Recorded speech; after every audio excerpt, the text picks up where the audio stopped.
All right, and we're live here. So sorry about the delay earlier. I don't know why this is so behind. Is that what it actually is right now? Do I have it, maybe my latency is set to like high or something. Let me see if I can fix that real quick.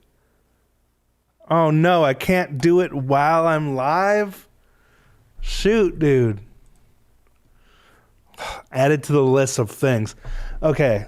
You might have noticed the link for this stream changed because I pressed start streaming. OBS also makes me press go live. So I pressed that and nothing happened. So I pressed it again and then suddenly it changes to end broadcast and it immediately ended the broadcast. Oh, okay. And then these are the people that are fixing my car. I'll be right back.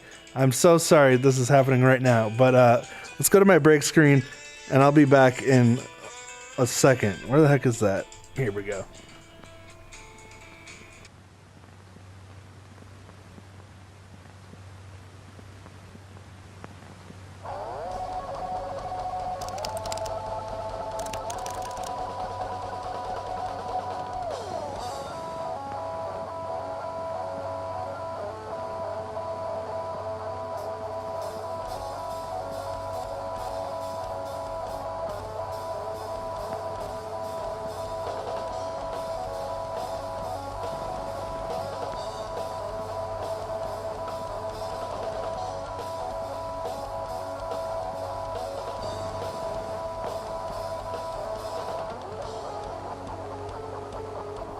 Okay, jeepers cripes, dude. Just the auto shop calling to tell me the damage. I thought it was just a serpentine belt. Turns out a bolt broke off on the tensioner, so they have to like get that out and then weld a new tensioner bolt on or something. Anyway, it is not a small job, but thankfully, we have new Love Bites today, and so, like usual, when the day sucks, there's some awesome music to come and make it all better. So, I'm going to be listening to the full album here, top to bottom. Ooh, oh, wait, no. Ah! Okay, spoilers. We're starting with the Castaway, which, of course, I've already seen, but I want to hear the album as a whole. So that's where we're starting. And we're just going to get lost in the vibe.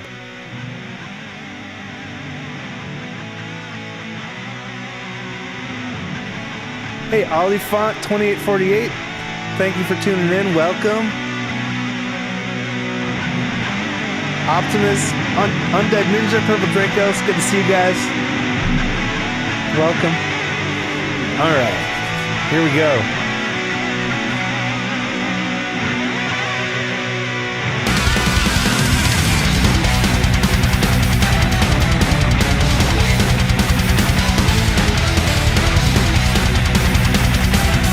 Captain Asami Sparrow.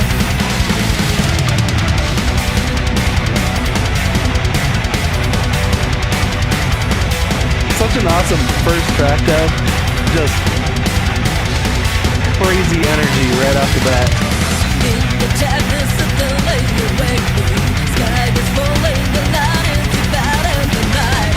Wake up to crash and light at night. Winds are endlessly blowing against me. But the night air of my heart and of the world, I keep on going through stormy rain. Love how that harmony guitar comes in for the second part. Oh.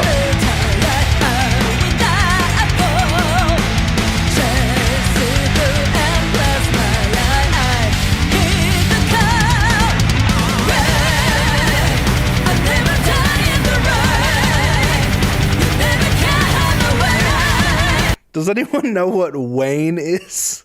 I've never heard that word before. Never could hide my Wayne.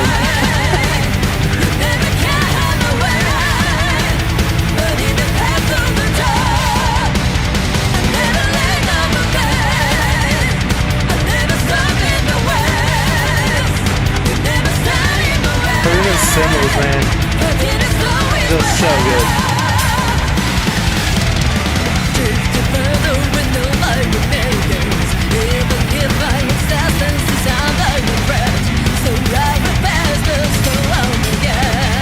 Ooh.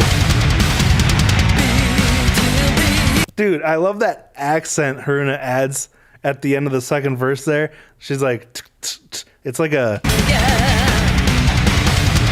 No, here it is. Right there, she's like, it's a triplet thing, you know, if that makes sense.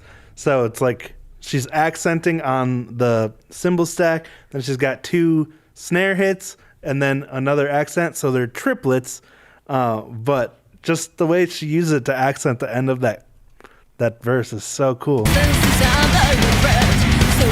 subtle change up. Oh. So tasty.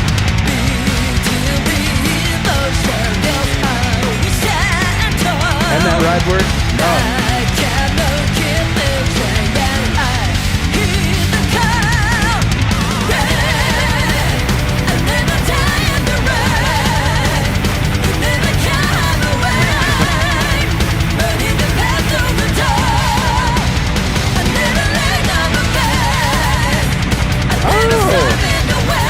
Okay, thank you. So the Wayne is a constellation, the Big Dipper.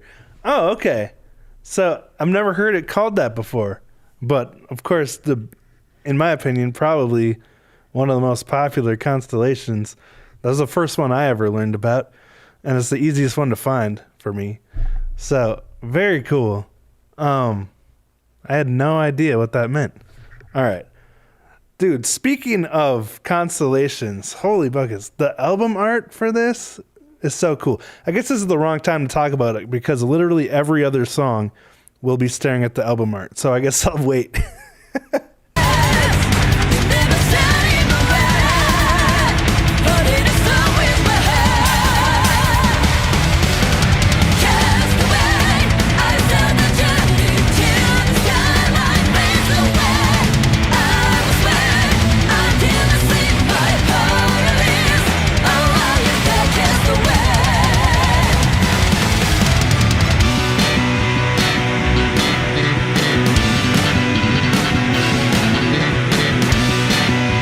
So cool how much more Fami we're getting on this album.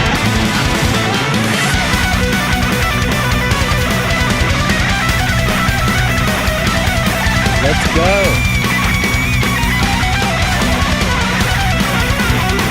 Oh.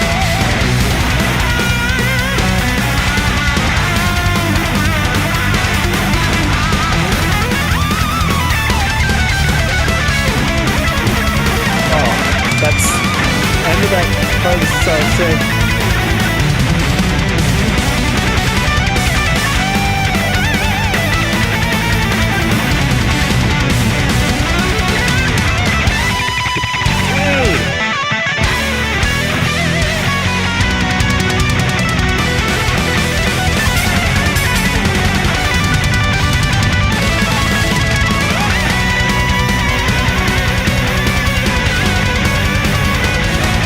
Where they trade these phrases.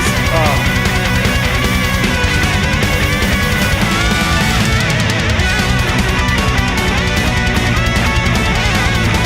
Into the harmonies.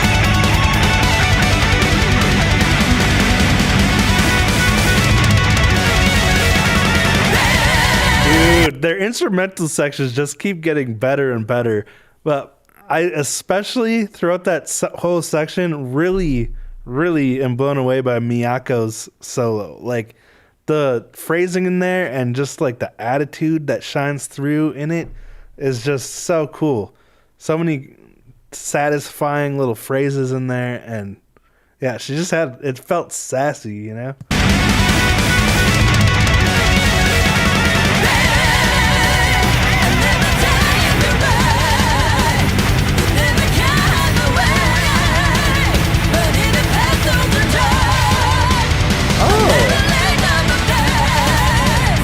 Hey to see you, welcome, good to see you. I haven't said hi to most of you in here, but hey to see you is a familiar face. Hold on. Someone said Wayne has another meaning too? It means it's Old English for daring. Okay, so we have multiple meanings here, but that actually makes sense in the context of the song. But I mean, multiple things could work. Anyway, I want to say hi to everybody. Dan White, Big 2988, Metal Mark, Undead Ninja, of course. I'm so glad you could actually make it. I guess that's a silver lining of my car breaking down, is that we are streaming 2 hours later, and Undead Ninja could make it. Garden of Destruction, welcome. Hey to see you, of course. Faron, Mincho's Donkey Kick, Obud 3777, Olifant, Frank, Rainer Zufal 42. I hope I'm saying that right. Correct me if I'm wrong. Dan White, Optimus, and Purple Dracos. I think I said hi to everybody now. So, and Meneke Neko 1972. Welcome. All right, let's get back into this. That solo section. I want to hear the solo section again and just get back in the vibe because it's such a great. Okay. Oh, can't miss Fami's solo. All right.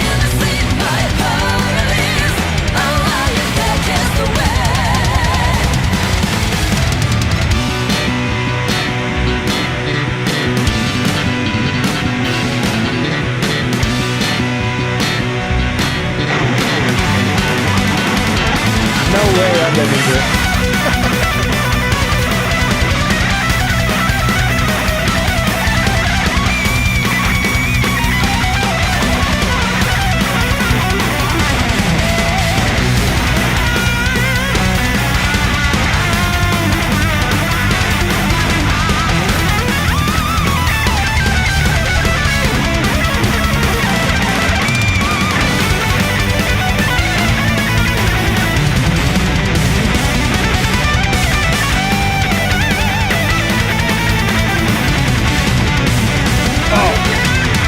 I love that section where it sounds like Fami is doing unison with Miyako during that one part. Like, hear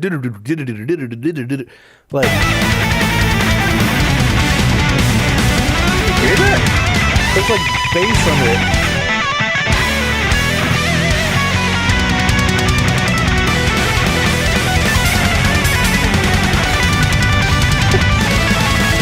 Just non-stop.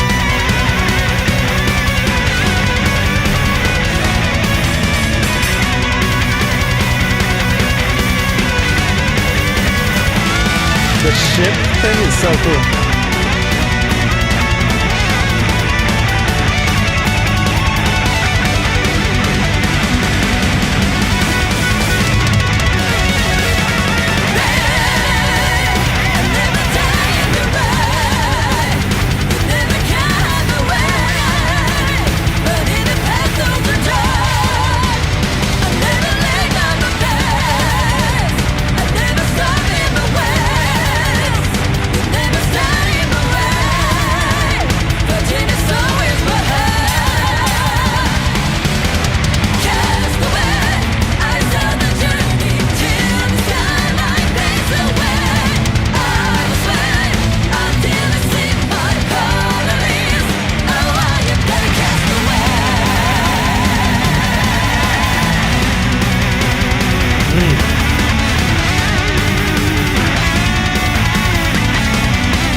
love how the guitar harmony in this part, it's played on lower strings, you know? It's not like a lot of the harmonies will be in the middle or the higher, but this part is like probably like low on the A string and D string, you know? It's more of a thick, low tone, which just sounds so cool. And the intervals are like close together, so they just sound really thick. I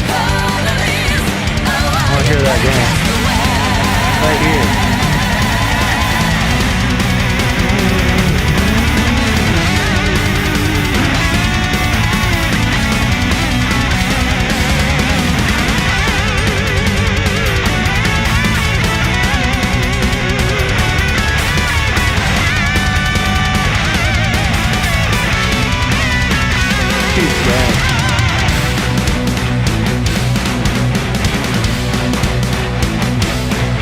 More unison.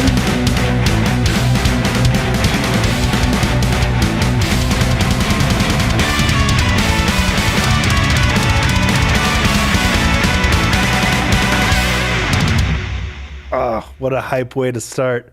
I'm just going to let it roll into Silence the Void, so I want to hear how it goes. But obviously the ones I've heard will be more of a review. I'll go deeper into them like I did with this, but the new ones to me, I'm going to do more listening because it's a first reaction. So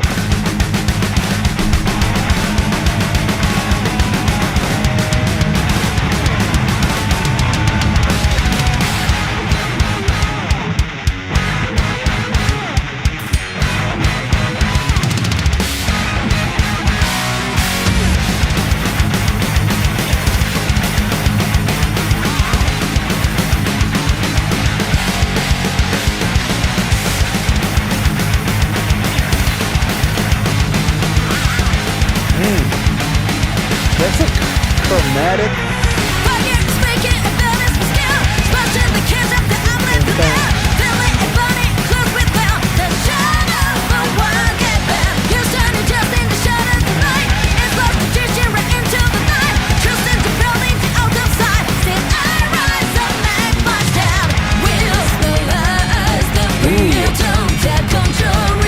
I like that 8 on the floor change up.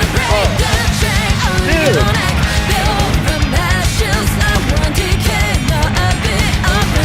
The drums in this part have such a cool groove to them.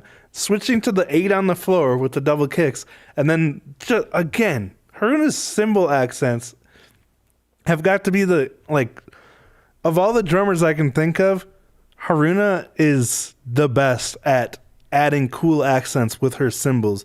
Whether it's ride or, you know, different effects cymbals, that just add so much to the groove and character of her playing. Right there.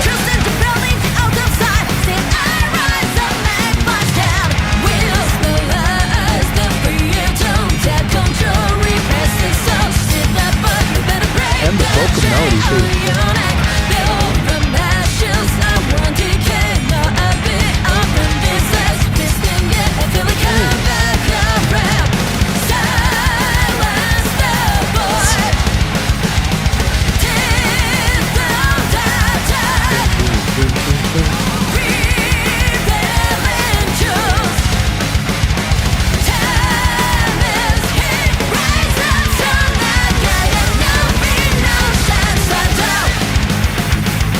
Okay, dude, this is such a sick riff, and it makes me want to figure out what they're playing, and of course I realized that my guitar is nowhere near me, so I'll be right back. I gotta go get my guitar because I want to figure out this riff real quick.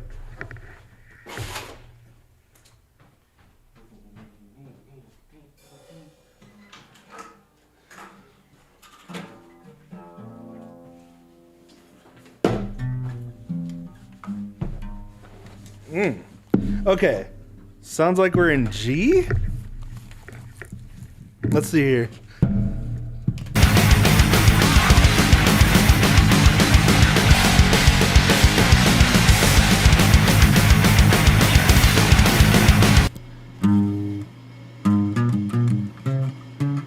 Yeah.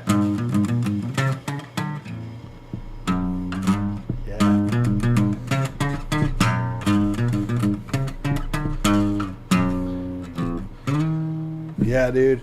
That's a super cool riff. Just a simple minor, minor G, but then having that chromaticism between the fourth, the flat fifth, and the fifth. Just such a cool metal sound,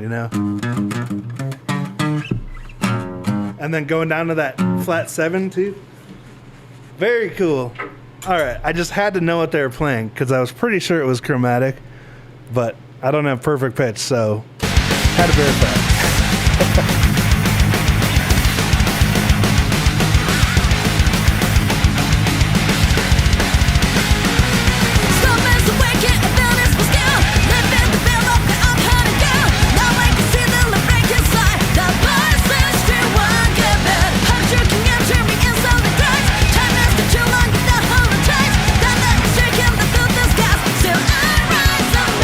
Vocals are so cool.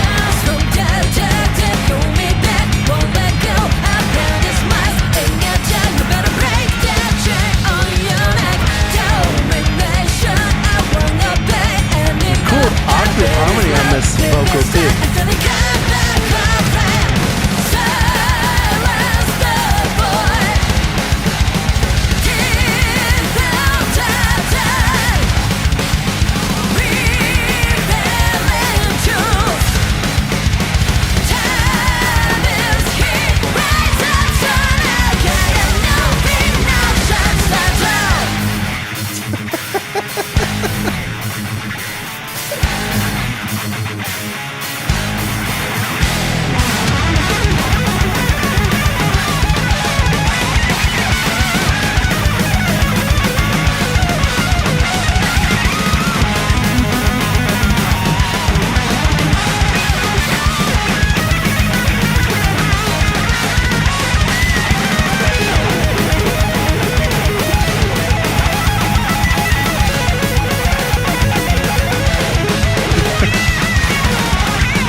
So many cool guitar harmony licks.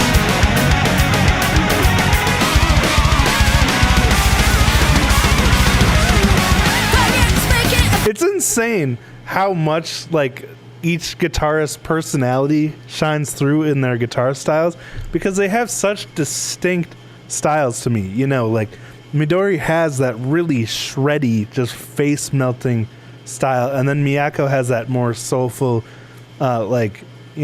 almost blues rock on steroids style of shredding, and it's just like they work so well together because you're getting a good mix of the face melting and the organic soulful element. It's just like such a good mix. And then when they come in with those harmony licks,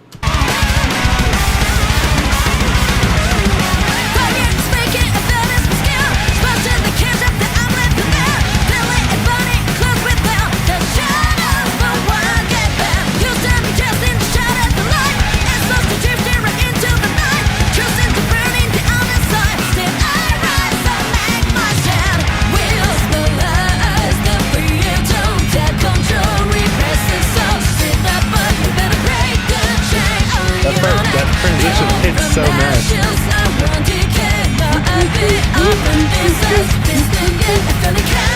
So catchy.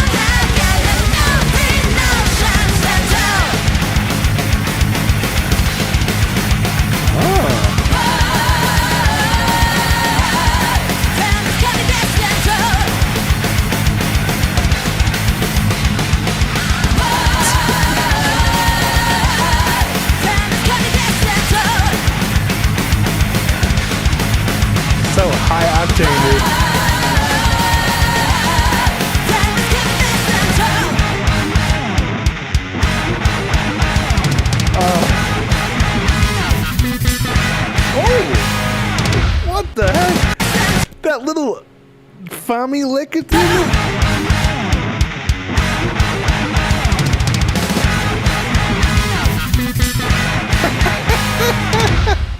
She didn't just play the same lick that Midori Miyako played after the drum part.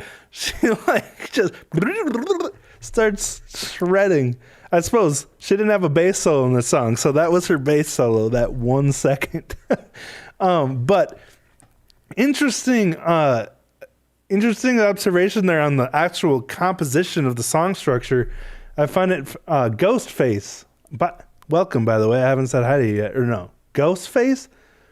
I find it fascinating they occasionally repeat the whole first verse before the last chorus. Almost no other band does that. That is really interesting. I haven't really put that much thought into the way they structure their songs, except for when I was watching like those Miyako behind the scenes, actually putting a song together. But yeah, they have really interesting structures. The way they have like that whole middle section that's, you know, guitar solos trading off and then going into harmony and then whatever else. But yeah, throwing in a verse towards the end of the song is very uncommon.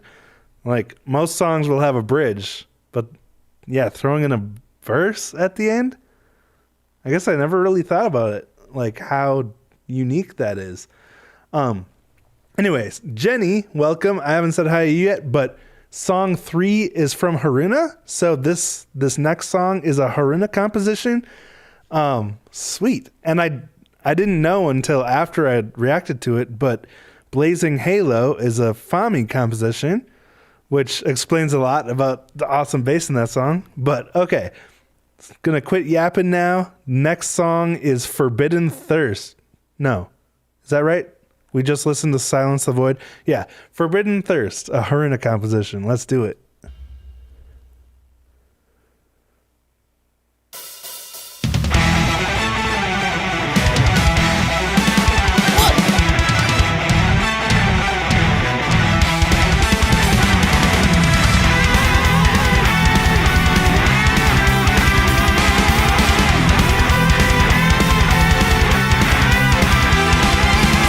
Some very, clear inspiration in that intro from like the Pirates of the Caribbean soundtrack, which is very fitting with the album art they went with and the kind of, piratey aesthetic they had for the music video, Castaway.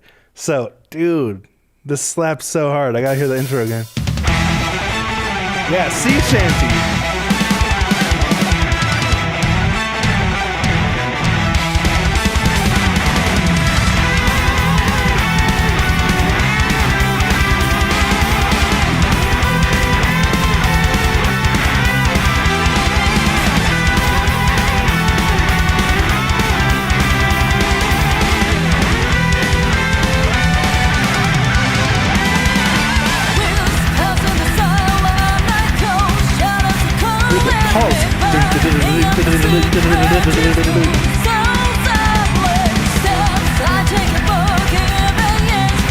Yes, Metal Mark, the galloping song. This has such a powerful gallop.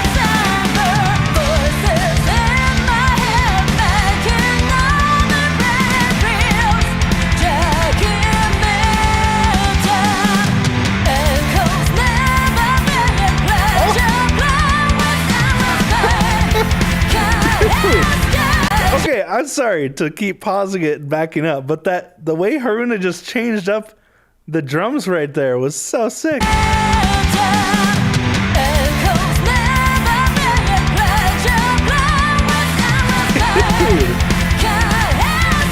Just for 2 bars, but...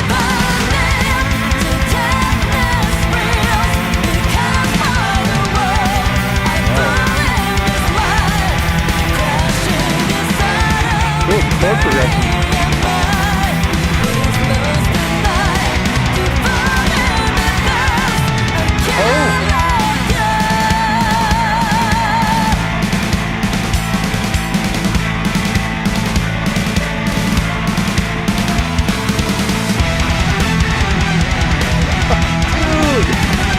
I think this might be my favorite so far. I love this sound.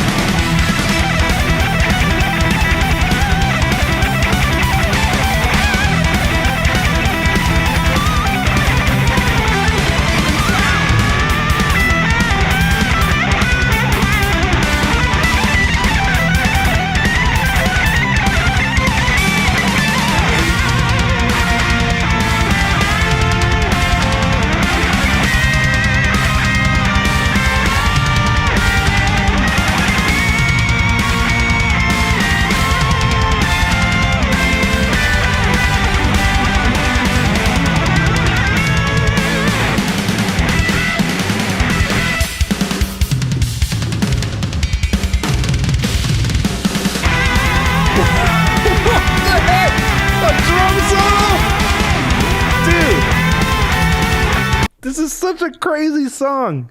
I love it, man. I think of everything I've heard from this album so far, as crazy awesome as it's been, this is my favorite song so far. Maybe it makes sense because I'm a drummer deep down, and Haruna composed this song. It was composed by a drummer. So I don't know, but I am absolutely partial to the sea shanty vibe because I just love that style of music.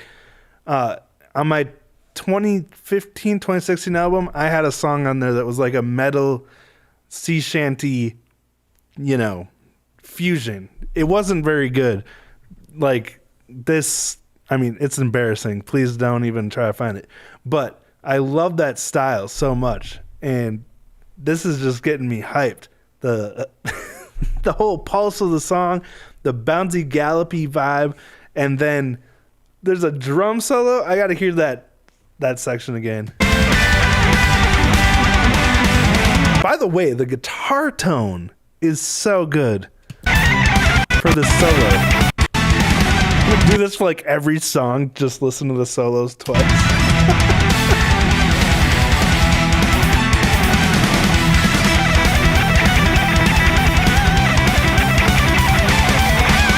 That tone, it's so so full.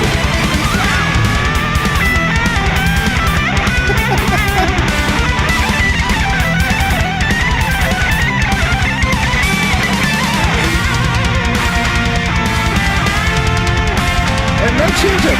Such a melodic. Okay, here's another thing. Obviously.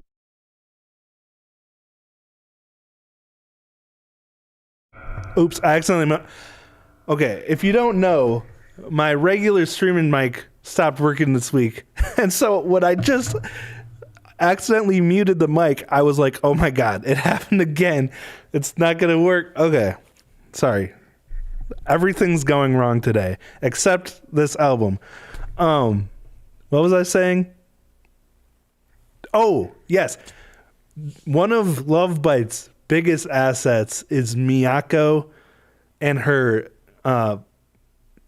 classical music experience, because she's an insane classical pianist, and then she's also an insane metal guitarist in this band and composer.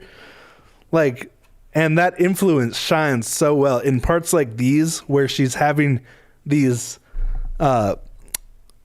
chord progressions that are very linear, They're not following a 4-chord pattern or anything like that. They keep changing, fourths and fifths and stuff, just having really, really forward momentum feeling chord progressions. And that happens in this part. It gets really melodic and it keeps changing keys into, I think it's fourths or fifths, something like that. But it's really satisfying and it sounds so beautiful and melodic.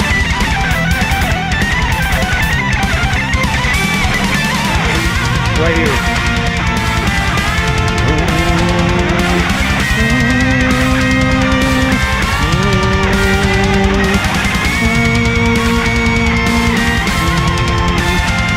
I guess it is 4 keys, but it's so good.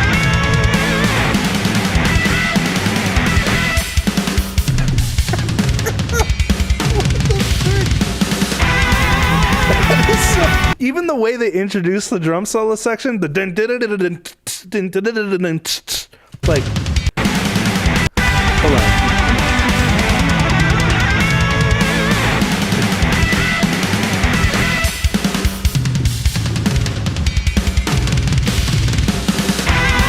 It's so crazy.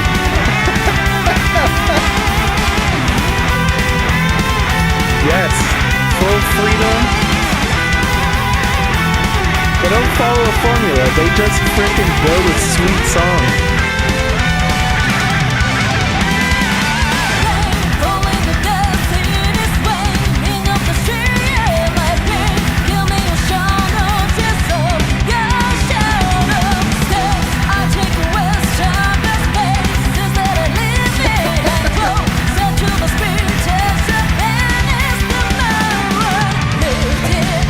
And her one bell hits.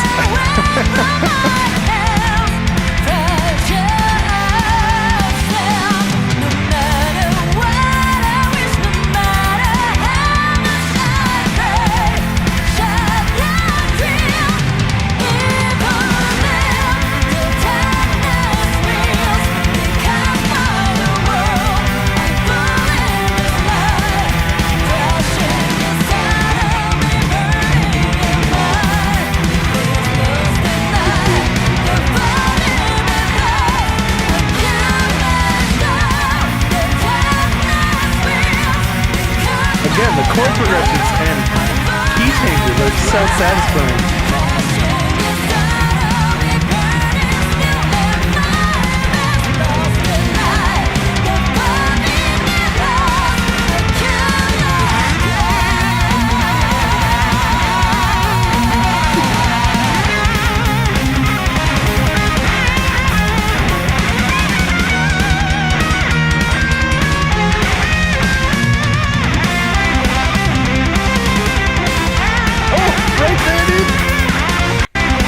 That was such a like classically inspired lick right there. The right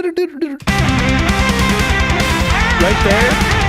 Oh, what's that remind me of?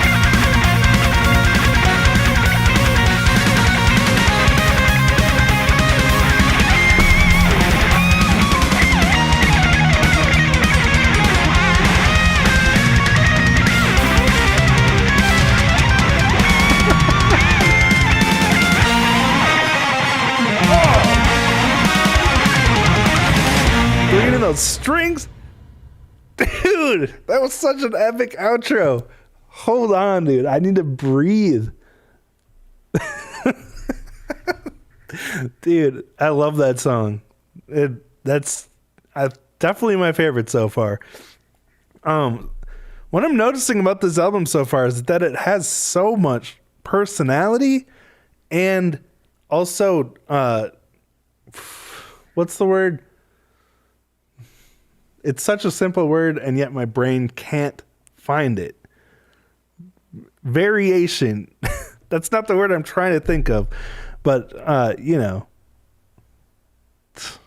I don't know. Variety. It's literally the same word, just a different variation of it. Oh my God. So much variety on the album. And I think it's just like every band member is one composing songs for the album, but also like really like letting their style shine through on the album. Like it doesn't feel one note at all. Every song so far has its own personality and its own identity. It's not just like straight power metal the whole time. It feels a lot more dynamic so far to me than I'm used to. But I don't know. That's just my take after the first three songs. So let's diversity. Yeah, that's the best word I could think of or couldn't think of. All right, let's check out this next one. Blazing Halo. Okay, this one I've already heard, but hold on. I actually want to hear how it transitions. So I'm going to listen to like the last 10 seconds or, you know, the outro of Forbidden Thirst again. So here's transition.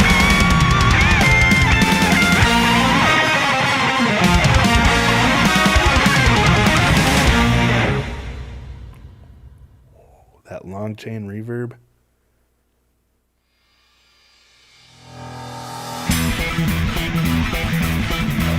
Okay, I forgot how much this intro slaps.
I love Fami's bass movement in this part.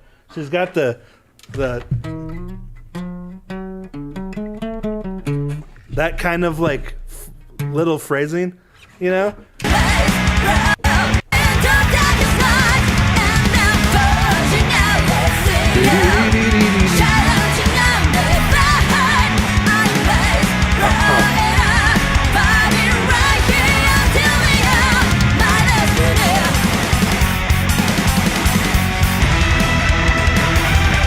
transition there where it's like a total vibe change right there, back into like that lead, the main theme or whatever it is, but just feels so like cinematic, and that it belongs as like a backdrop for a video game, you know? Feels like action.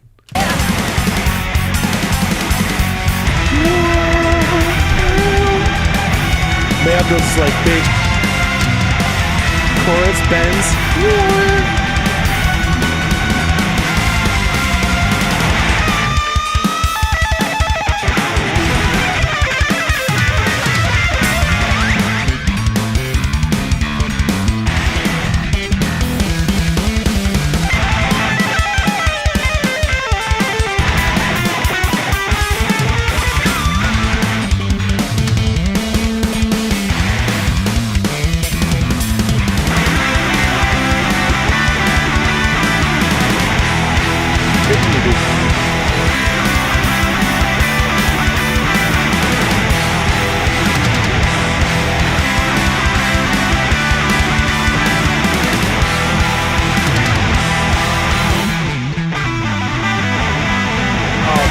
So cool. The like cascading effect where it just starts with the bass and then it keeps adding more and more layers of guitar.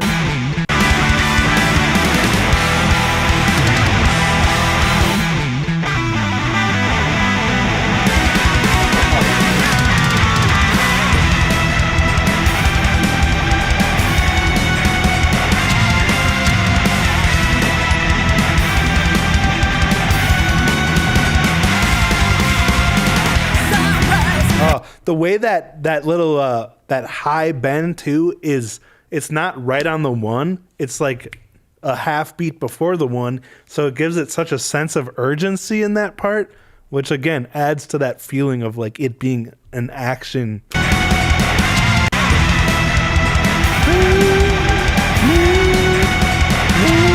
Like it's ahead of the beat, you know?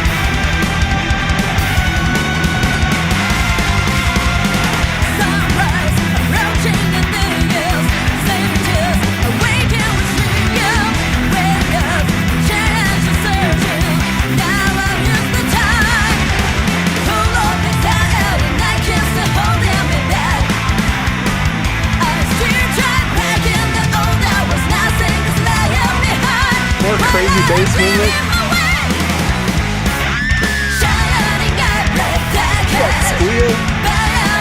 Such a Midori squeal right there.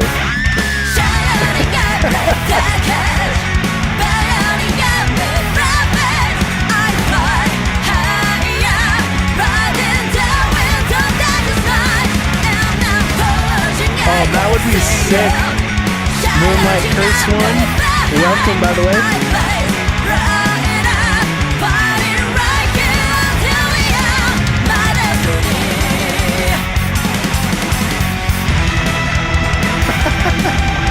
Every time that transition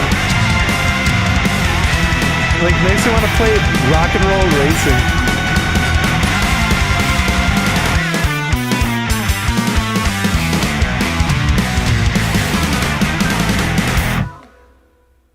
That one wins for outros for me, dude. Like, coolest outro I've heard in a long time. Also, Undead Ninja, did I ask about that in my original reaction? If that was the order or something? Thank you for that, by the way. Such a cool solo section. I love how fast-paced it feels with the call and response, or the trading, rapid trading. And then just that, the unison at the end for that outro is... It hits even better the second time. By the way, I'm seeing some more new faces. Dario Malagigi. I hope I'm saying that right. Welcome. And I can't wait to hear Dream of a King now. So let me know.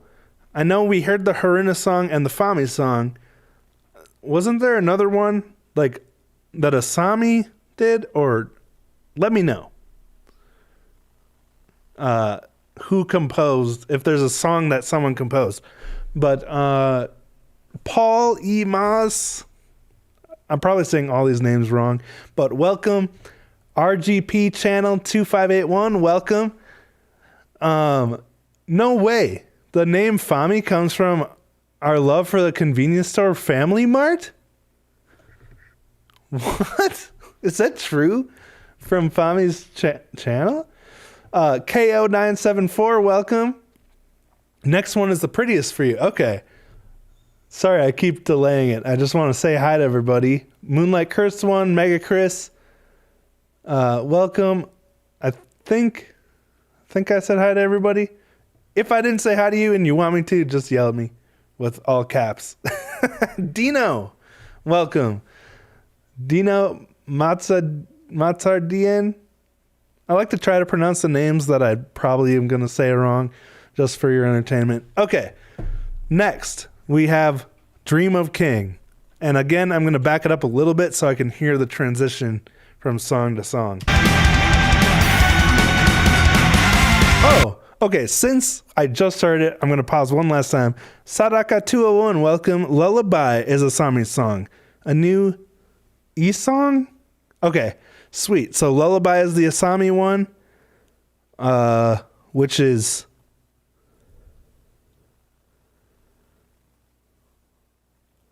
Oh, Reaper's Lullaby. Okay, so we already heard that one. That's good to know. All right, so let's do this.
That's so cool though.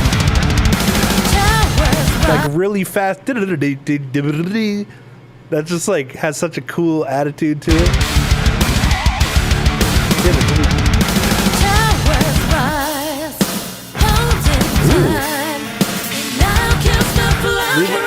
The leaving space.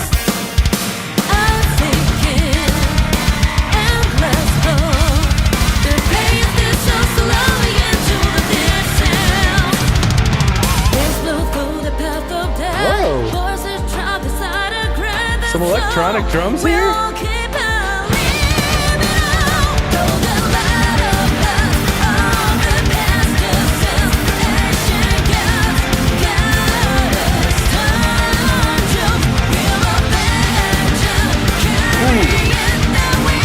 The offbeat China symbol just for a bar?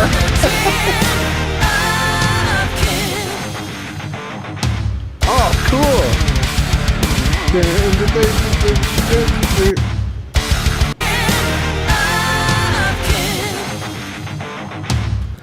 Dude, that was crazy. Was that just one note apart? Oh no. Okay. So I love the use of the stereo guitars. Like they're really using a lot of cool stereo imaging with the guitar composition, like composed to be stereo, which I'm guessing is just Miyako and Midori trading off, you know? But wait, was that a half step? It's like, yeah, it's so subtle, but they're just like one note apart in that stereo part, which is really interesting because it's so like subtle, just the one note, but it, you know, gives it such a cool effect.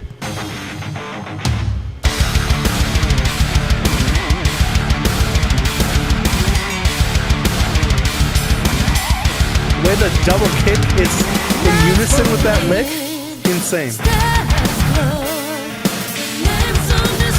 those are also just a half step. Those notes.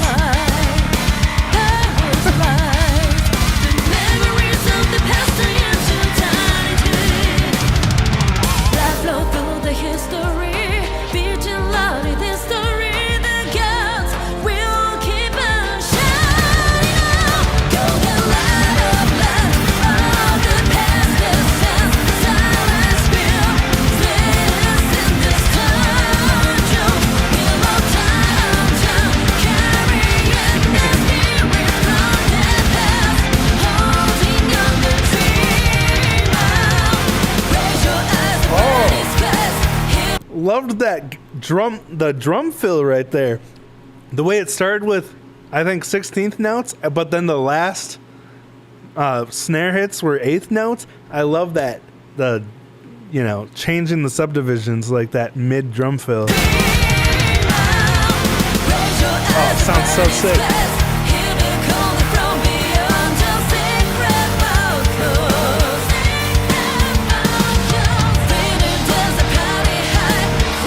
There's that China again on the offbeat, and then it's over.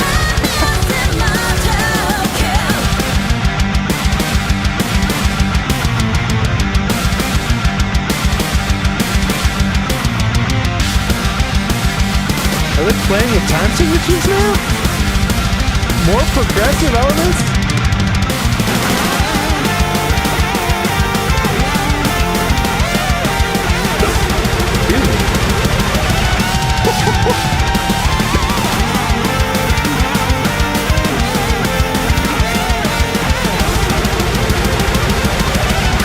Dude, that sounds like powering up, dude. That's outstanding power. Everything connects, dude. Also, earlier when I asked about the Wayne thing, people said it was constellations. We have constellations on the album art, but in the context of the song, the other definition makes more sense. What was it again? I don't even remember. But everything's connected. Everything makes sense.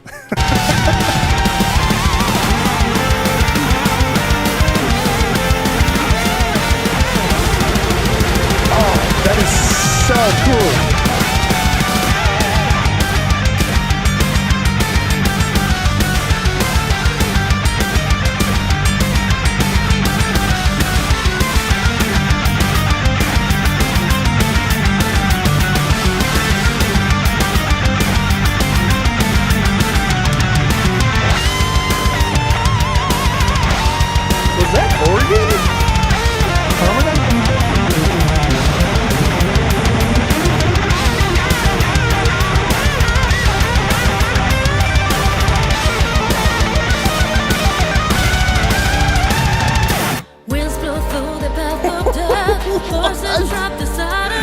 Whoa!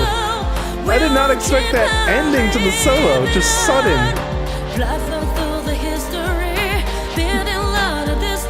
Yoko Alabak.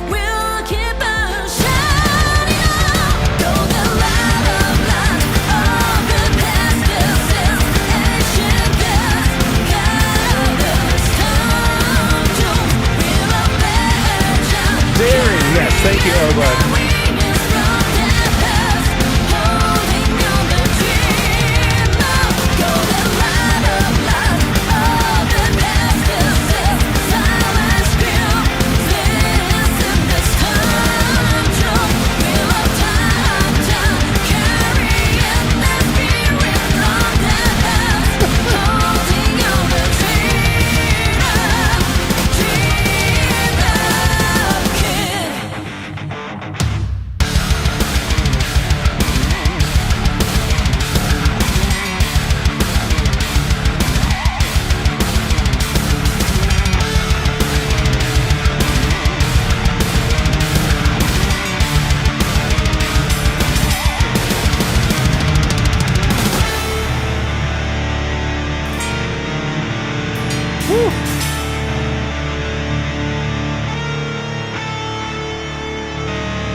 That was super cool, dude. Loved all the different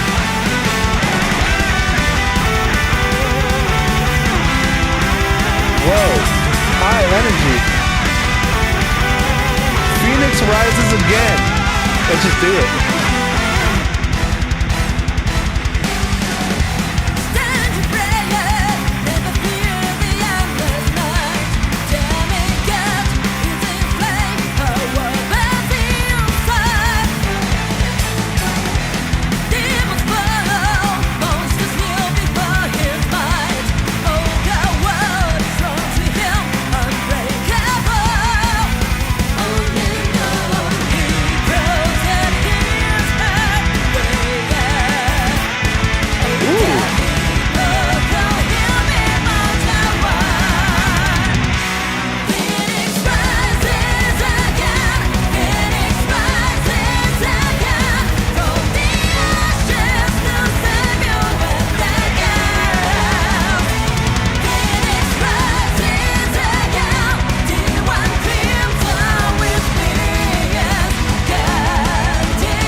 Beautifully melodic, like main motif here.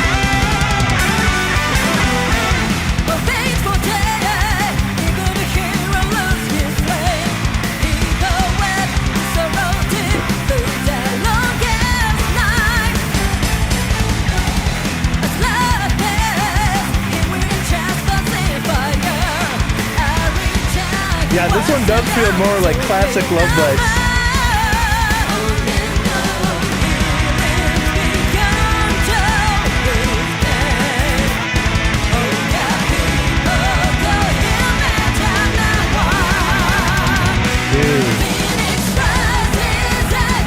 Haruna's drum work on this album so far is just so outstanding.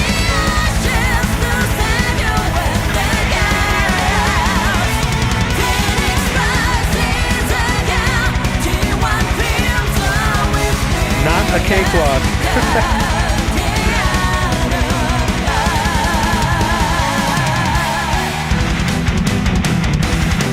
Ooh.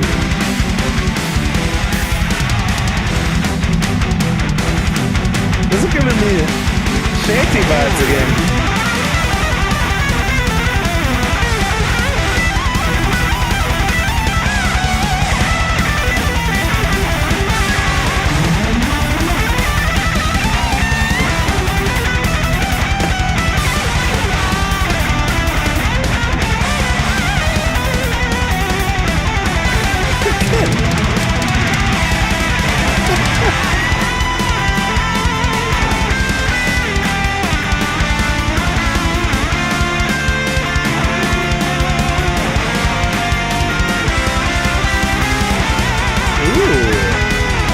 Chromaticism?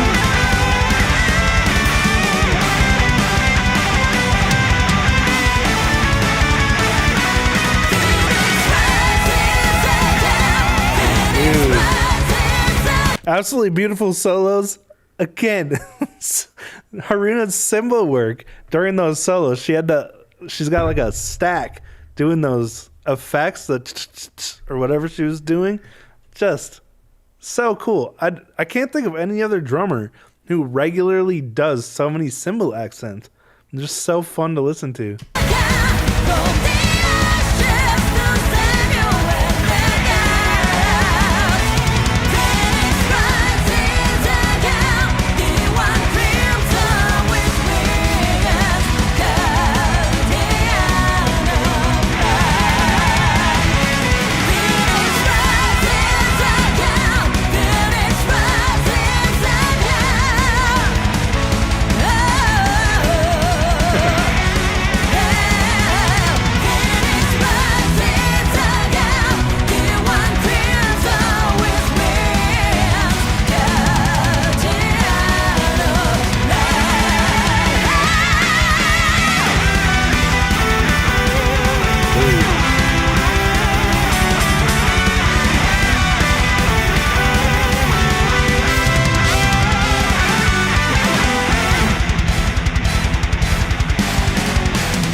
Dude, sick. I gotta take a breather, man. This is so much to take in. I don't know how, like, how someone is meant to listen to this whole album at once without their head exploding. It's just like, I know, like, I am over analytical when I listen to music, so maybe that's my own problem, where, like, I actively exert energy while I'm listening to music, so maybe that's my own fault.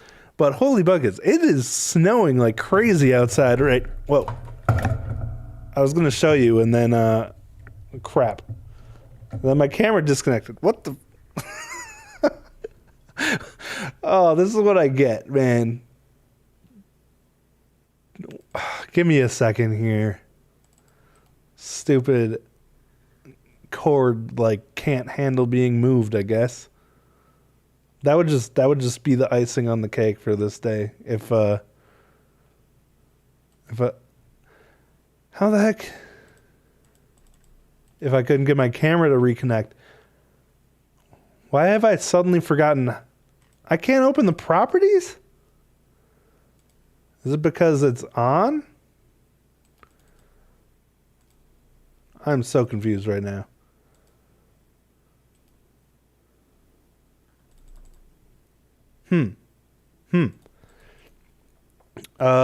Okay. Give me 1 second here. I was just trying to show you the freaking snow, and my camera said no. Oh, man. Why can't I? Oh, I think I know what's going on. There it is. Okay. We're going to be okay. There we go. Jeepers. Oh, great.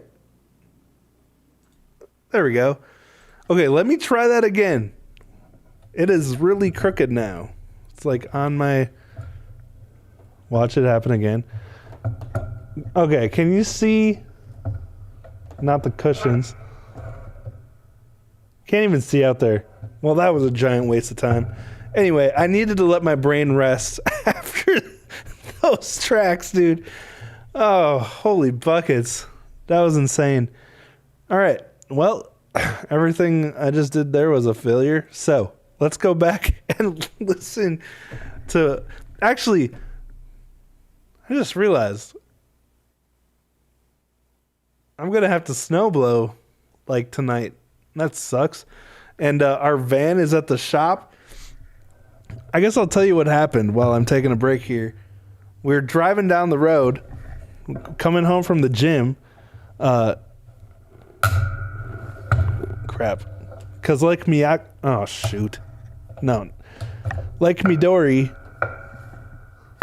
inspired, I like to do weight training, and it was Rosie's first day back. Are you kidding me right now? It was Rosie's first day back in the gym after having our last baby.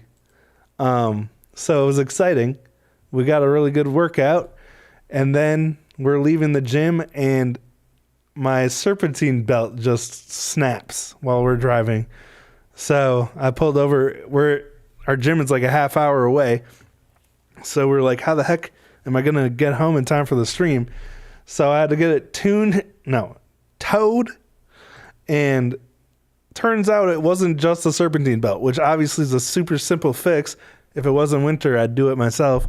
But they found that the tensioner snapped, like the actual bolt for the tensioner. So they can't even like crank the tensioner to get the belt off. So they have to take that off and weld a new tensioner bolt on so they can even, put a new serpentine belt on. So anyway, that's been my day so far, and that's why this album is literally making my day. So, okay. But now it's snowing. I literally thought it was spring. This last weekend it was like 55 and super sunny, and now it's like a blizzard again. So it's really fun living in Wisconsin. Okay, well, I'm going to listen to the end of this song again because I want to hear the transition from track to track. But Out of Control is going to be the next song.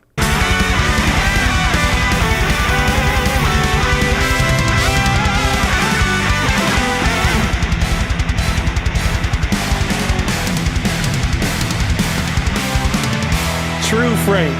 Some good, great snow blowing music. Ooh.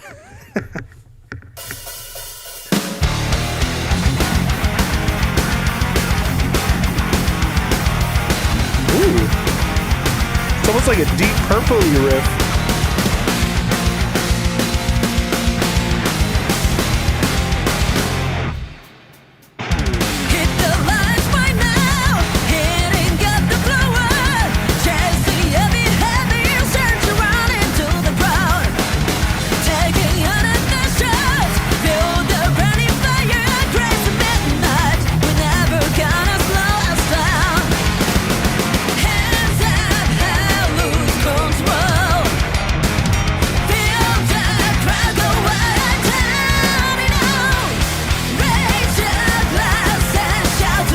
This is sick. Out of control.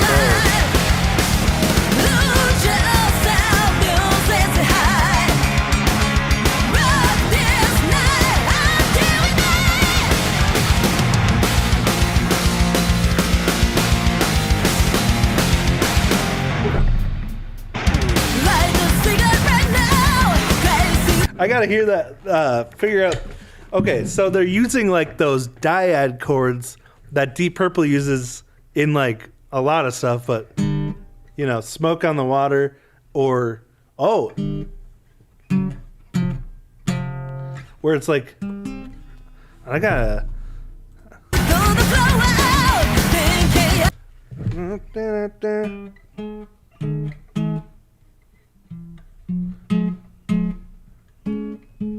What is that? Is that a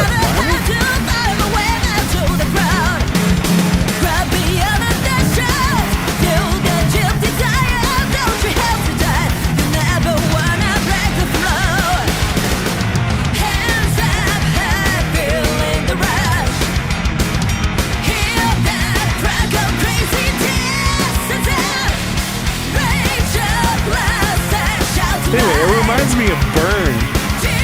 The way they slide those dyad chords.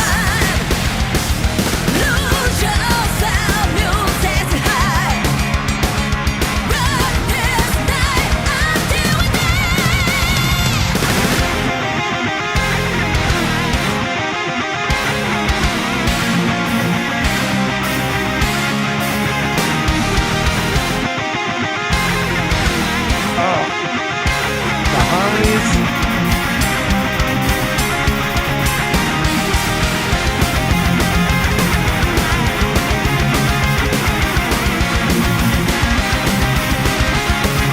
Lots of like 80s hard rock, 70s, 80s hard rock inspiration.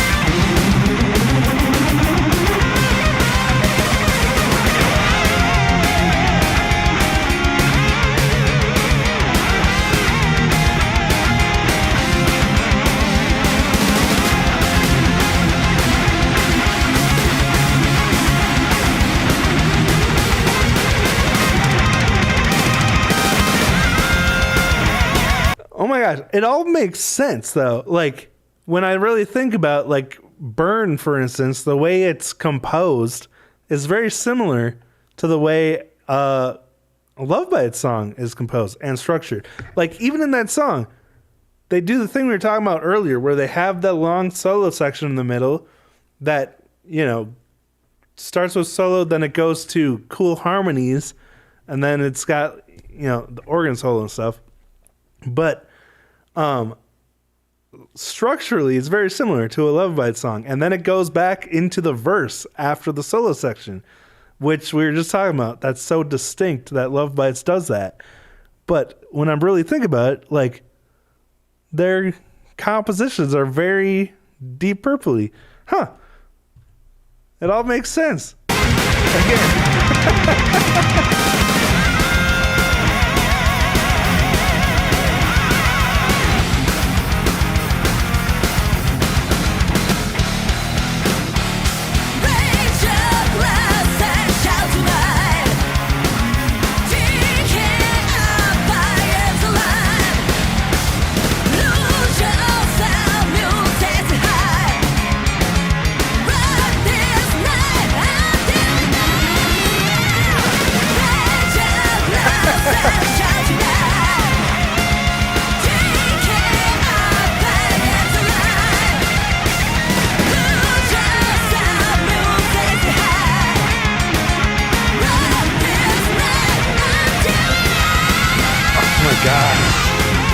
song is crazy.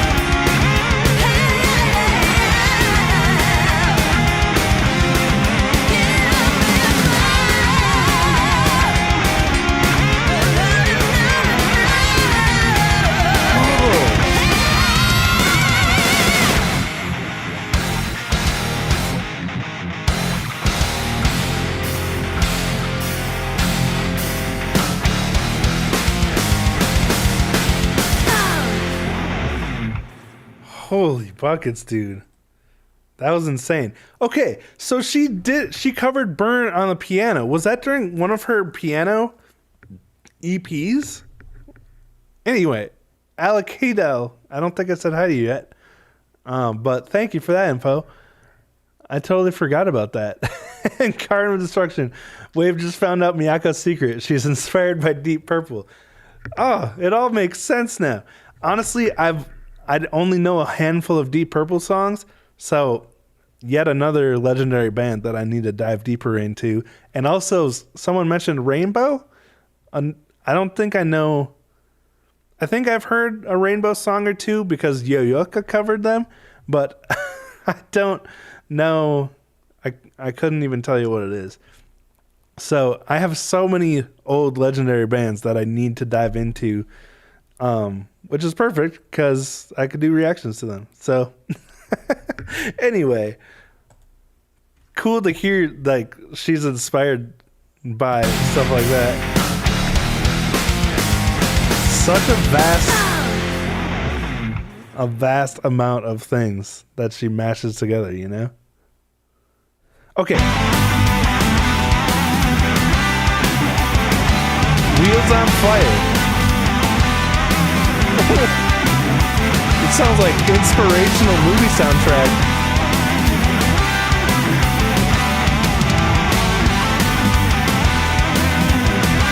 A graduation day teenage drama show.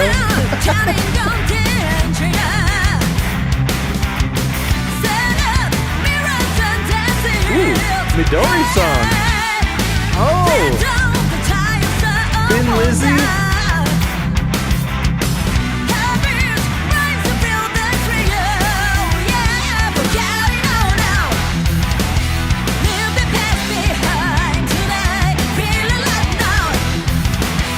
Oh, I know Rock and Roll by Led Zeppelin. Classic.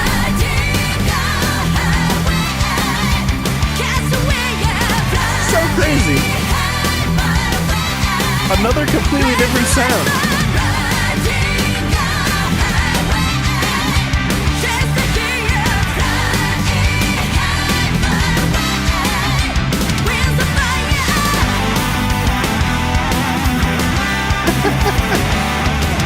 That harmony, like, oh yeah. I totally hear the Thin Lizzy influence now in this harmony lick, you know, kind of driving the song forward.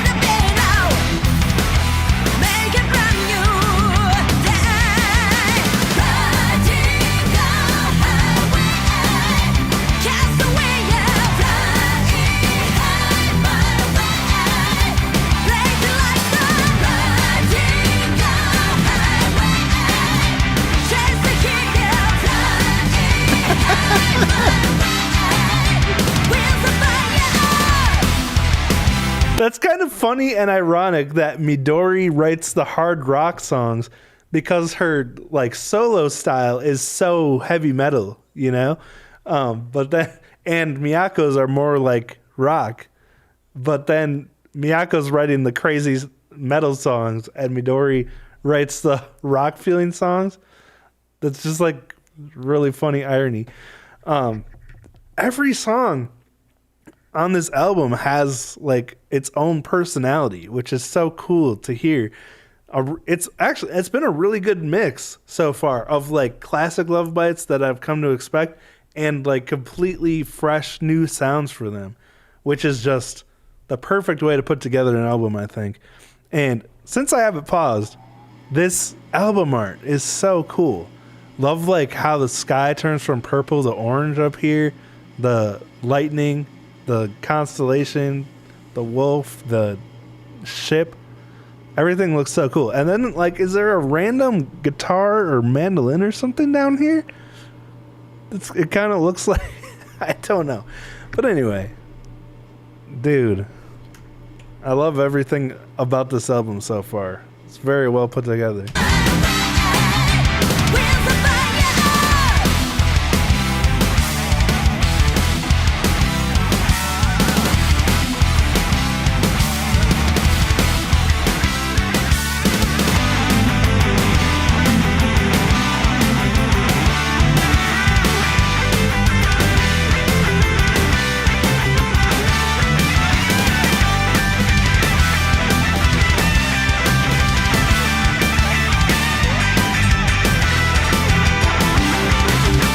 That lick is super cool.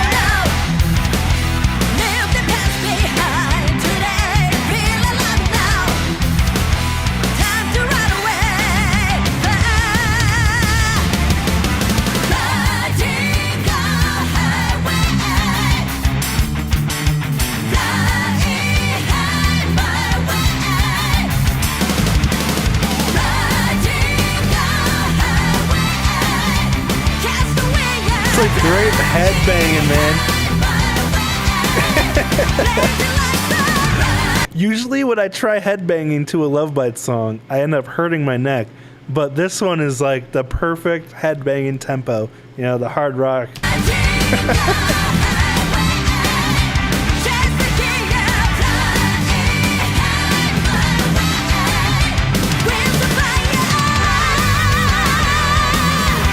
Wow.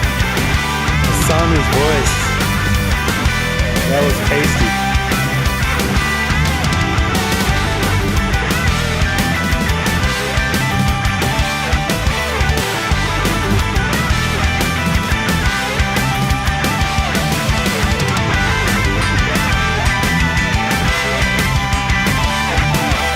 No way. Fallout Shelter. That's really interesting. I wanna try it.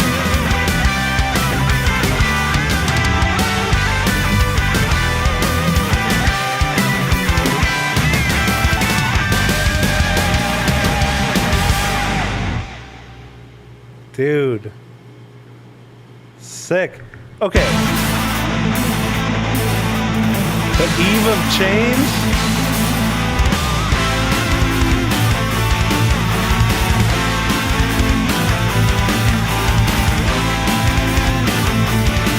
More cool double kick patterns.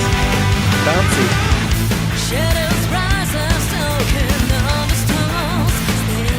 Oh, cool.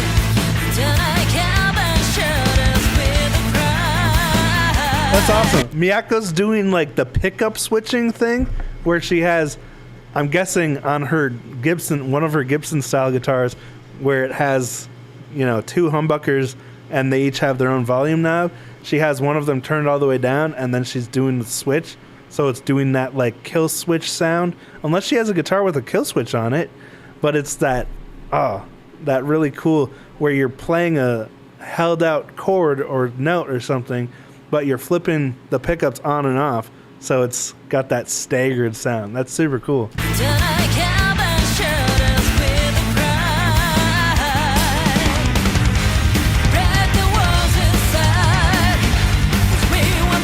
More really awesome tom-driven drum patterns.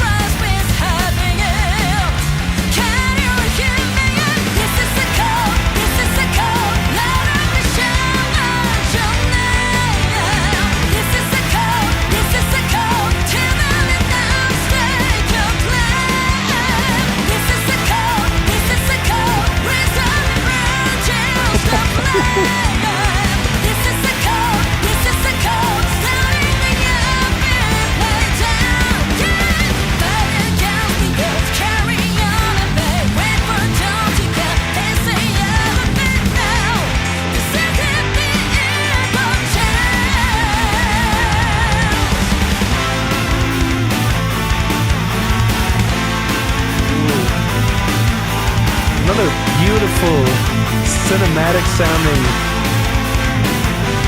progression here. Ashes fall when Tyra was revealed. Hope denied by the crown. Still with it, I got for liberty. Fami's movements again, really cool. Hear the bell away.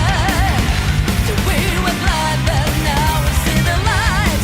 Feeling hope in your heart.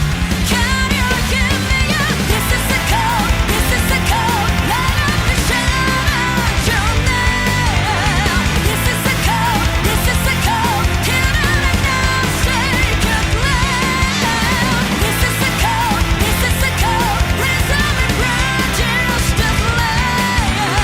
This is the code. This is the code. Sounding the air, play that game. Fight against the odds, carry on a bed, break for down the count. Dang, This dude. ain't ever been out. This isn't the ever change. Asami's vocal. Ooh. Every time we raise a voice, another man fades away. Still, Oh, take my step to the dawn, 'cause there's no turning back.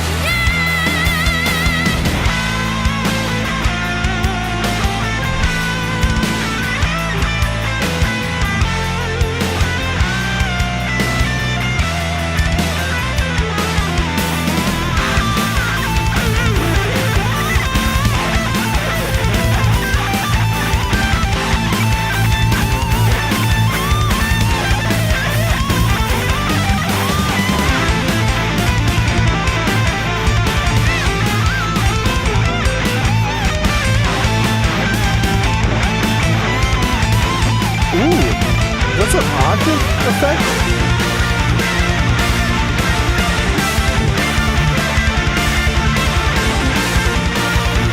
Oh, that sounds cool.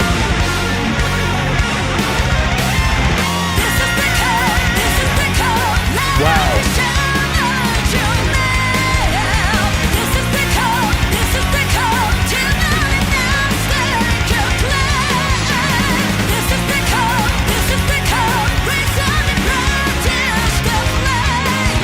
Another catchy chorus, too. This is the code, shining the unbeaten plate game.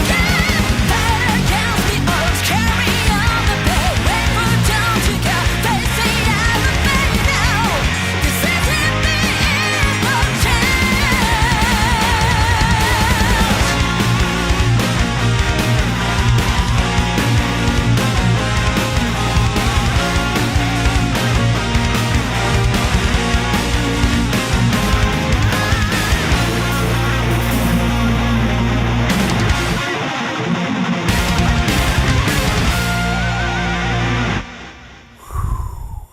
Wow.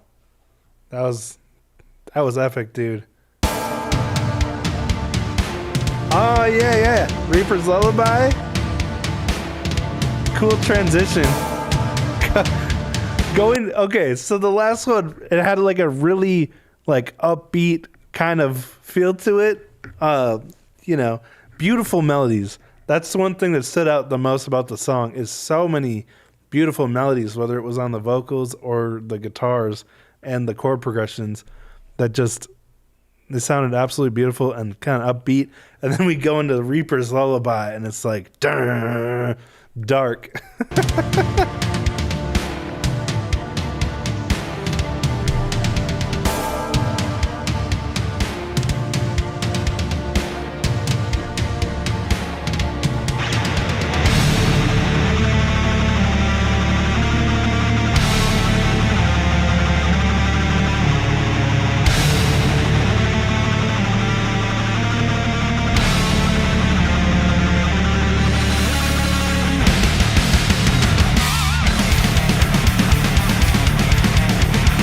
Here we friggin' go, dude.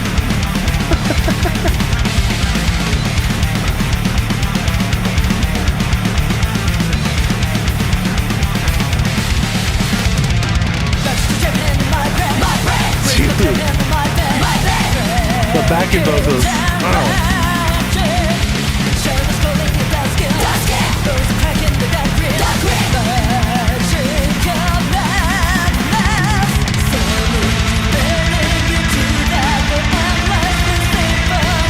Arena is insane, dude. Just like non-stop.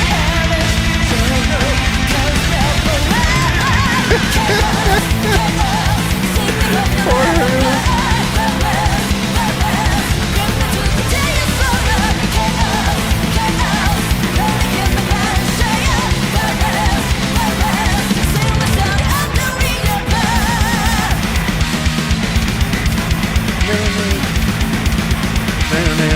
Oh, since this is my review of this song, I want to know what those intervals are, those chords.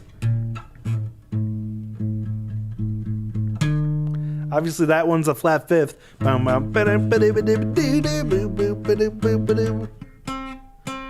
that the 7? Oh. Okay. Oh, it's a 6. Cool. Really interesting intervals. So the flat fifth, obviously, is very dissonant, but then the 6, the sharp 6, also very uncommon. Like the 2 and the 6 are the least used kind of intervals because they're not in the pentatonic scale. So people don't use them very often because they sound icky with the pentatonic, scale. But so using a 6 or a 2 in your in your chord progression already sounds super cool, but then mixing it with the flat fifth, which typically isn't in any key anyway, that's why it's so dissonant and why they use it so much in metal, because it is like, the tritone devil's chord, just sounds so metal. So using both of those side by side, just love that. It's very fitting too for a song called Reaper's Lullaby.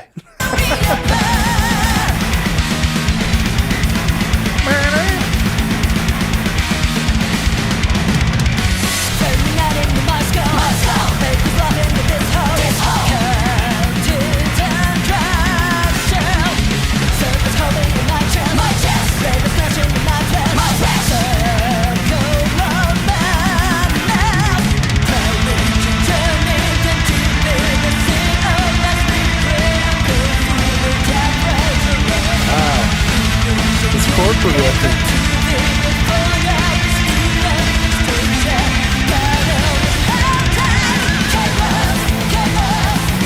Yes. The tremolo picking. I like what Cepho said. The tremolo picking is awesome. Simple, but it always works perfectly.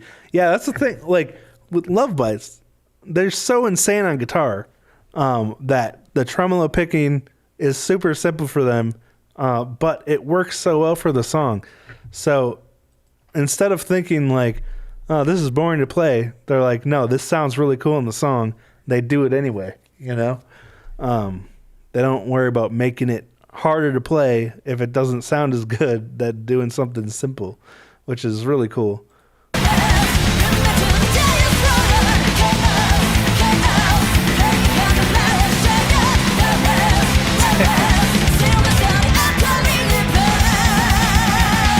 She's been practicing at 300 BPM. That's like maxed out, dude. Oh. So epic.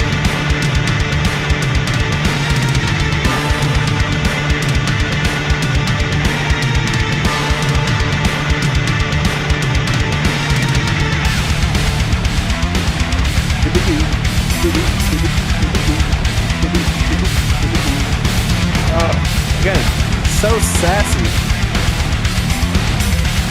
Just the rhythm of this riff.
That part still hits so good too, because it's just in the song one time, super just like dropped in there, something really fresh and interesting. But oh my gosh, it sounds so good. The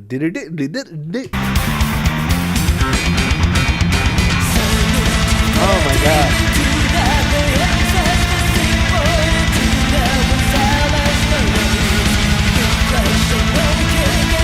Same musicians, dude.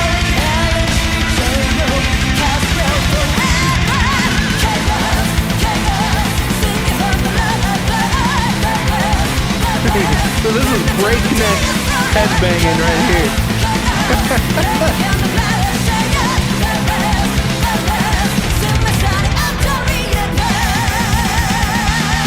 Oh.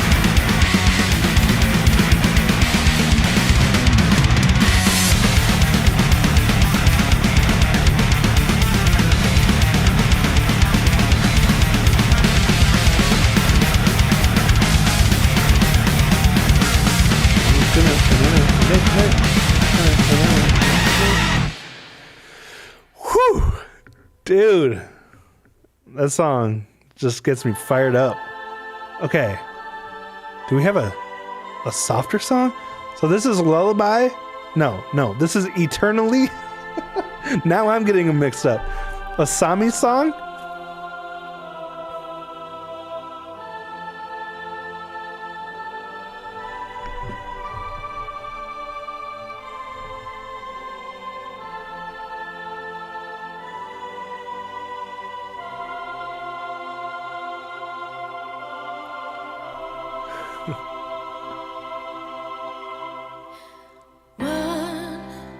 Born to shine, you will brighten the world with grace. A precious life has come to live. Sit, holds a dream, live, reach out. This has a bit of a nostalgic vibe to me.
Okay, sorry to pause it here. I'm going to start the solo section over again. But found this interesting info here. It looks like from an Asami interview. And she's been trying to get this song on an album for a while. Like, she tried to get it on Electric Pentagram in 2020, but they decided to sit on it. And then she tried to get it on Judgment Day, but they didn't want to include a ballad on that album. So this time she insisted that it was on this album. So this song is special to her, and she's been sitting on it for 6 years. That's pretty crazy. But interesting. I was trying to find the lyrics, but I couldn't find them. So let me know if there's a lyric translation somewhere. Oh, this was written for her child? Sad. It took 6 years to get it on an album. But, oh, that's really sweet. that touches me since I just had my second baby a couple months ago.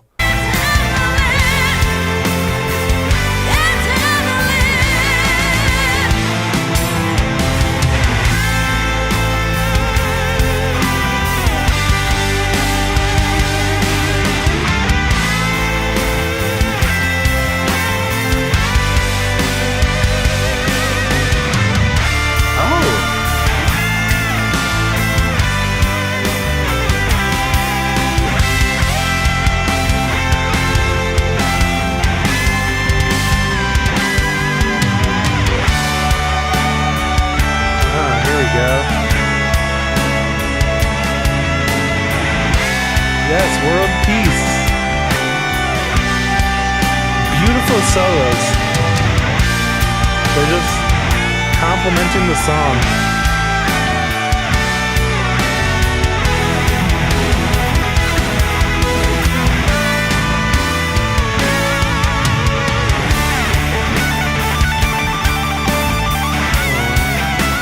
Ooh. There it is.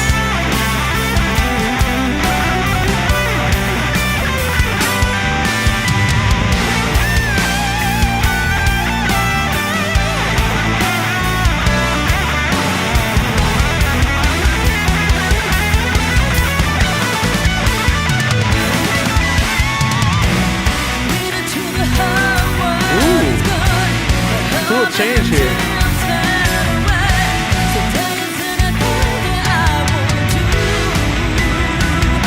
Here we are.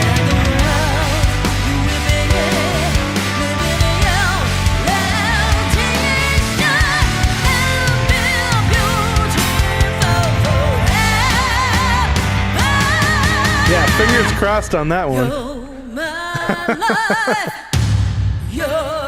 Whoa.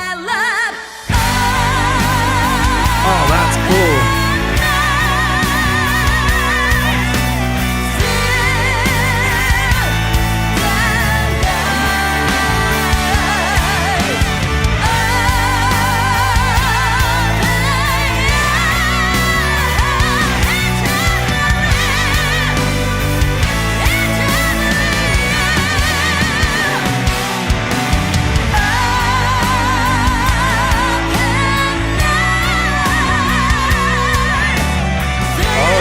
Some Brian May inspiration in there.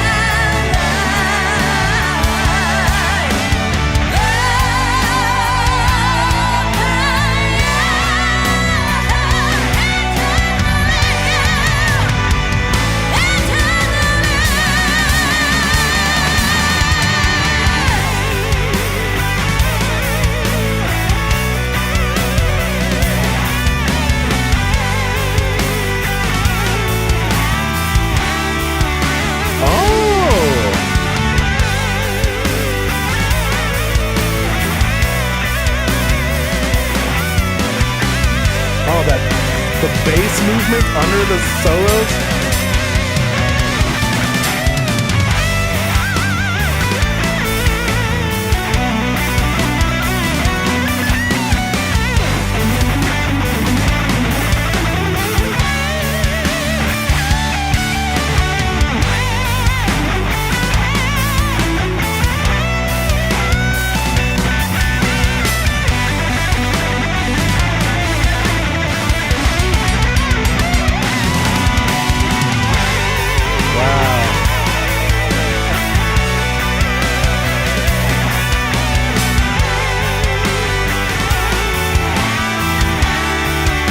So cinematic and impactful.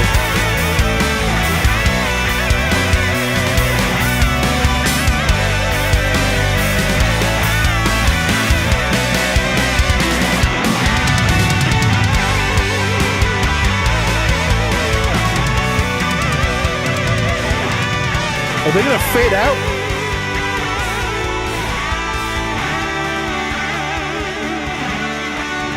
Oh, they fade out the drums but keep the guitar. Oh, that's cool. I wonder how they'll do that live.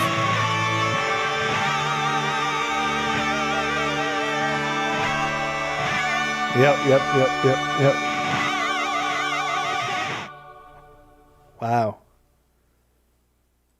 That makes my hair stand up on the back of my neck. Thank you so much to World Peace for sharing those. I know I've seen them around in the comments all the time, posting lyrics. So thank you for doing that for the rest of us. And yeah, reading through the lyrics obviously makes a lot of sense now. The lyrics were written for Asami's kid. And it's a very good chance that at first she just started out as wanting to put a ballad on the album. So they started writing, the actual melodies and vibe of it first before she decided she was going to make the lyrics about her daughter. So it probably evolved from the time she actually started writing it to what it became now. But interesting to know kind of a little backstory on that and combined with the lyrics. Such a beautiful song. It did feel like a last song on an album, very epic wrap up kind of song. And oh, by the way, I read it, but I forgot to actually vocalize it. Who mentioned Big 2988? Is it me, or do the guitars include a variation on the intro and main melody line of the Castaway, reprising and tying it all together? Very interesting. Mentioning that Ghostface kind of mentioned his book ending the album between Castaway and this. So it does make you curious if this was meant to be the last song on the album. Or it could be a coincidence. Sometimes, same songwriters, when, you like to use similar melodies. But I don't know. That would be cool if it was intentionally kind of using the same motif from before. Because that makes it like even more epic and theatrical, bringing that back. All right. We got One Will Remain. What a fitting song title. We got one song left. So, make sure that's not serious. Oh, okay. They're calling about the car again. I'll be right back. I'm going to send it over.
All right. So sorry about that. I didn't want to ignore the call about the car. So, all right, we're back. We have one last song. One Will Remain. Again, very fitting song title. So let's check it out.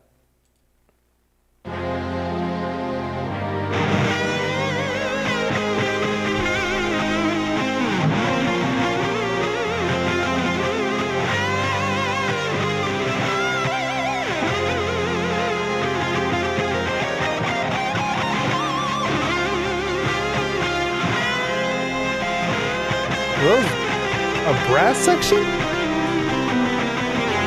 Ooh, that fuzz tone is nice.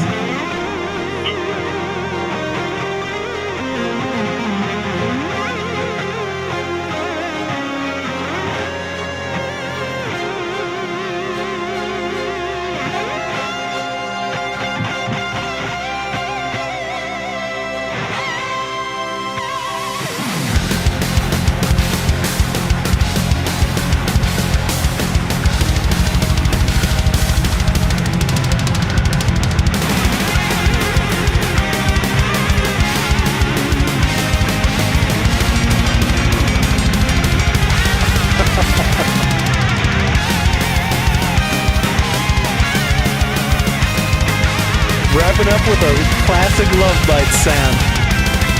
Very nice. What do we give our hearts into the deep? In that night, I died the cats our soul. Again, her and his cymbal work just peak.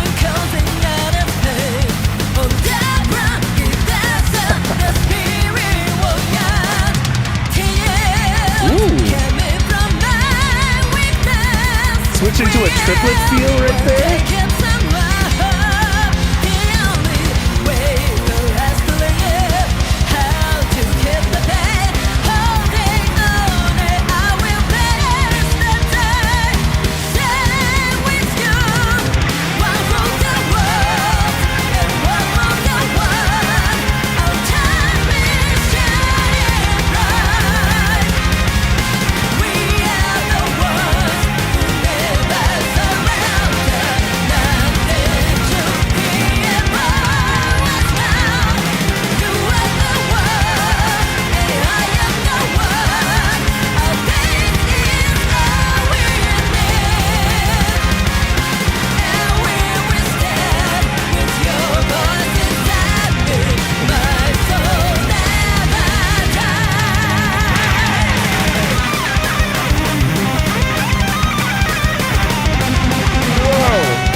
Dude, okay, I'm guessing that went from Midori to Miyako right there, but holy crap.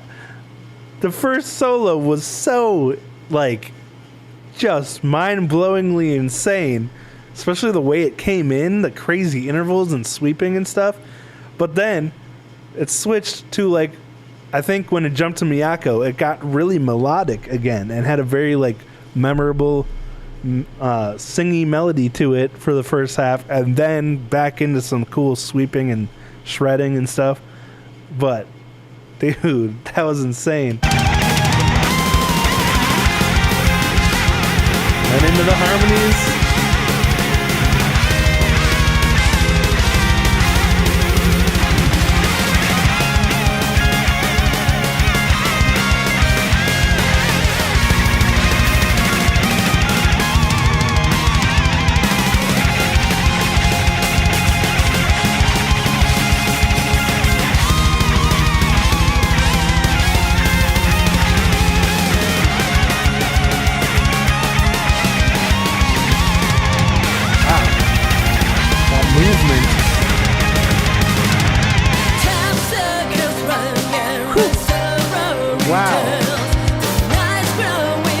That was an insane solo section. There's so much going on in it.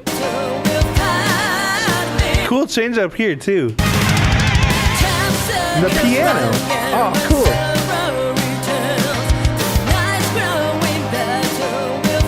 I wonder if this is Miyako or Asami on piano. Guessing Miyako.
drum fill was insane.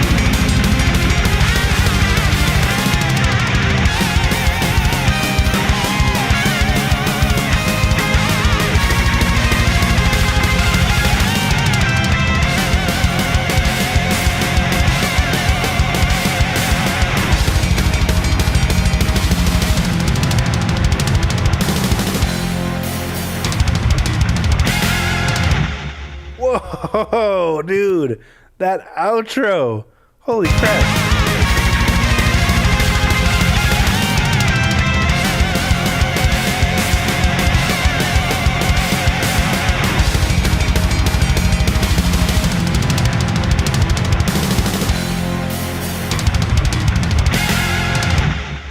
Dude, those quads at the end there with the guitar unison, and also those big like building synths that were coming towards the end there.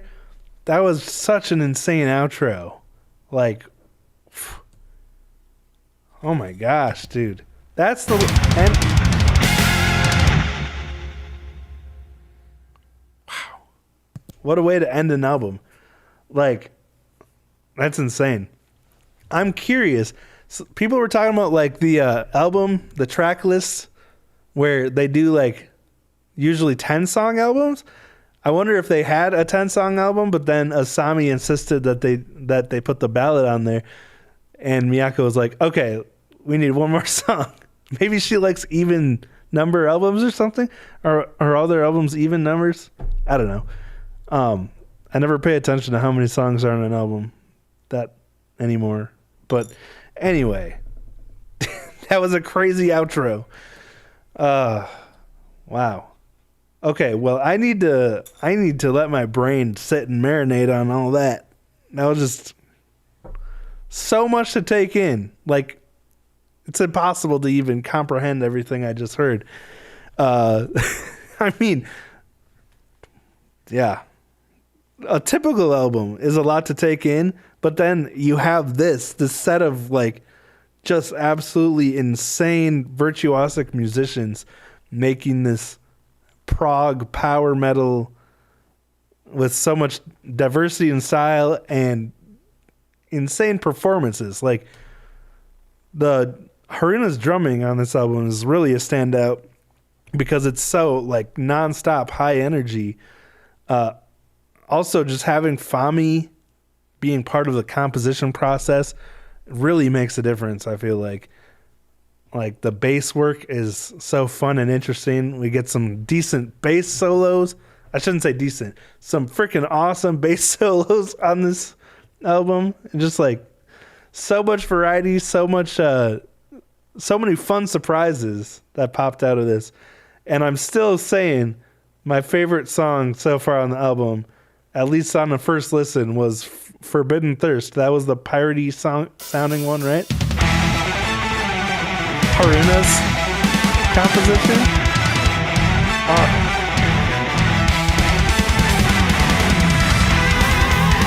Oh man, that's so good. I need to be done by 5, so I can't listen to the whole song, even though I want to. But just such a cool song. I think it might be my favorite Love Bites song of all time, because I definitely think this is my favorite of their albums. But anyway, okay. Well, thank you all so much again for hanging out tonight and chilling with me as I checked out this album. I appreciate it. I'll just be leaving this stream up for those who didn't miss it or didn't catch it, I mean. And I'll probably be splitting it into the individual clips later and posting them standalone so people can actually search. But anyway, I think that's where I'm going to wrap this up, because I got 2 minutes now. But anyway, I got to go deal with my van and snow blow the driveway. Also, it just popped into my head that literally 2 days ago. So I have this 2007 Honda Odyssey. You know, it's an old car, but Hondas, they run forever. So I like to buy old cars like that and just keep them running. And literally 2 days ago, I'm walking past that van and I'm like, man, I love this car. It's always so reliable. And it, of course, as if the universe is like trying to personally attack me, all of a sudden it has all these problems. Like what the person called, they're like, obviously they're fixing what I already described with the tensioner pulley belt, bolt, I mean. But then they also were talking about an oil leak and a power steering rack leak or whatever. I'm like, of course. Right the day after, I'm like, I love this van. All this stuff pops up. Like, why is that the way it goes? The same thing happens with our kids. When every time we're like, I think we're finally starting to figure this kid out and like how to like things are getting easy. And then the next day he's just like the most difficult kid ever. It's just that's the way it goes. I don't know. Can anyone else relate to that? But anyway, thank you so much again for hanging out. Love Bites literally made my day today. So much better than it would have been. So thank you all again. I appreciate you. I hope you have a good week.